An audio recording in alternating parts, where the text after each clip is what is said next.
Years back when I got into automobile journalism, the first bike that I wanted to review was a Ducati. I manifested it, and I did.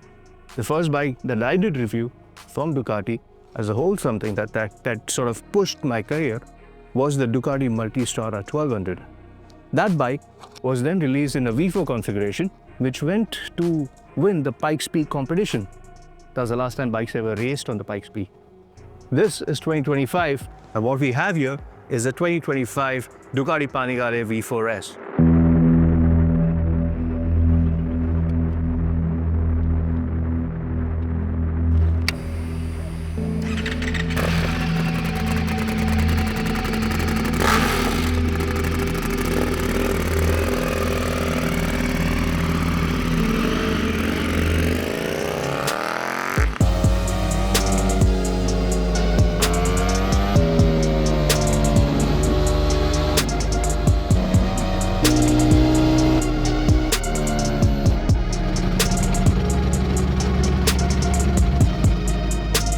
Let's start by talking what are the new changes that Ducati has brought about in the Ducati Panigale V4 S. We will address the elephant in the house, but we'll start to the front. The winglets are now improved over the older ones. They offer better downforce as compared to the older ones. These come as standard, which are body color, but you can also opt for carbon fiber ones here. Overall, aerodynamics of the bike have improved as well. The way the bike now channels air around it, including this functional ducts here underneath the seat. Over here, there's two small gaps on the other side of the rear seat. They don't look much functional, but yes, they are channeling hot air away from the engine through the small little ducts there. That is Ducati for you. They are very, very precise about how they've designed this bike. 4% is the overall better downforce that this bike gives over the older generation. 4% for a bike is a significant margin. The older frame was much more stiffer because going into corners was a little tricky. But now, since it has more lateral movement, you're able to go in corners much more harder. Since there's a slight bit of flex that the chassis now provides, you have much more confidence going into the corners. Speaking about the lateral flexibility that the chassis now provides in the V4S, let's also address the elephant in the room, which is the double-sided swing arm. A lot of Ducati lovers have sort of hated this change because the overall look of the bike, which was the whole exposed wheel, is now missing. But this is now a better bike on the track. Because of the double-sided swing arm now, you have much more control going into the corners and exiting out as well. And that's where also comes into play is the electronics that Ducati has onboarded with this bike. There is some wizardry that they have put in. It's a clever wizardry. The only thing Ducati is not using as a gimmick is the word AI. But otherwise, the way the bike understands you and your riding style and then adapts to it so that you can ride much more better, faster, harder on the corners or on the track, improving your times lap on lap, is something that nobody has ever done of. And this is not the first time that Ducati has pulled off something like this. That's one of the reasons why they're the leading manufacturers when it comes to MotoGP as well. This is a MotoGP tech that's been trickled down to us. This is a MotoGP bike that has been fitted with signals, headlamps, taillights, and Ducati is saying, yeah, you can now ride it on the roads. When you are seated on the bike, you're much more lean in. For a lot of people, that's not a real comfortable position to be riding in and out of traffic. But I do know people who also prefer this as a more comfortable riding position for the upright position as well. Because people who are not that tall, like I'm 6 feet tall. So for me, when I'm leaned in, after maybe about 1 or 2 hours, I will start to feel a bit of pain on my arms because my weight is sort of riding onto the handlebar. But for a lot of people who are maybe below or around 5.5, it's a comfortable position to be in for a long duration of times as well. Since I was speaking about my height, what Ducati has also done is improved the seat now. The seat is now much more broader, slightly better cushion, but depending on how comfortable you want it to be on the track or when you're riding on the streets, you can customize it. I've been riding in wet Evo most of the time or in sports mode because I don't need the race spec to be out on the streets here. In these two configurations, I'm able to handle the 209 plus 20 brake horsepower, which is an added benefit of the full titanium Acropovic exhaust system, which adds 20 more. So 209 bhp from the factory.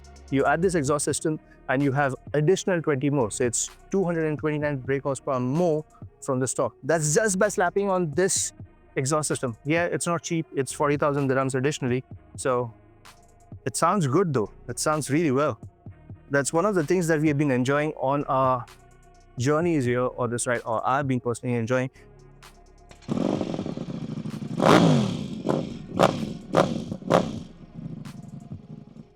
This thing is some real sounding engine. Like, it's the overall configuration that the bike provides, that is a 90-degree V4 S coupled with this exhaust system. It's one of the best sounding V4s out there in the Ducati segment. I know there are a lot of people out there who will say that there are better sounding bikes out there.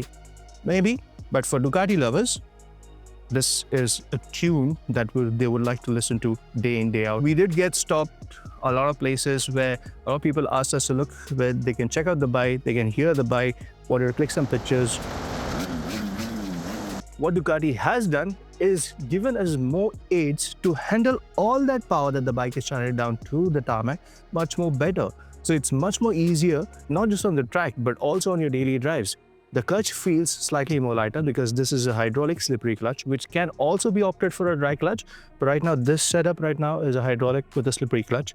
So it's nice and easy. It does feel a little bit strenuous on your hand when heavy traffic, but once you're used to it, it's good. The overall heat management on the bike has also slightly improved. It's keeping the heat away from my legs. It's not that bad as it used to be. After all, there is a V4 in there, which is churning out 229 brake horsepower. It will heat up, but it's still being managed quite well. With the new display, which is now Bluetooth enabled, you can also have your navigation. You can also have other settings or your stats being sent to your smartphone as well. And I also did wear my tracksuit and tried the bike out. The added advantage that it gave was these flaps here gave a good grip, especially while I was cornering. This was something that was missing. There's a reason why people call Ducatis the Ferraris of the motorcycle world, is just because how beautiful they are, how beautiful they ride.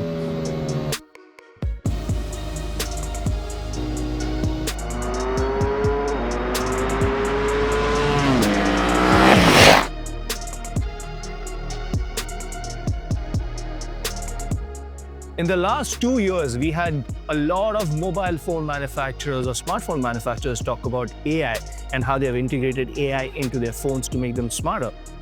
Ducati has not mentioned AI anywhere, but the electronic wizardry that they have going on with the new Ducati Panigale V4 S is nothing short of AI. This bike will help you ride faster, safer, and improve your track times. But that's on the track. On a daily basis, a wider seat, a good-looking bike is something that you can expect out of the new Ducati Panigale V4 S. There are a plethora of options that Ducati provides from Ducati Unica program, where you can customize and tailor-make this amazing machine to your taste. Starting at 138,000 dirhams, that's base, and then you add on whatever you want. This is essentially a piece of art. You want to ride it on the track, it will get you there at the best times possible. If you want to ride it on the road, it's going to be a piece of art that you have out there rolling on the road with you.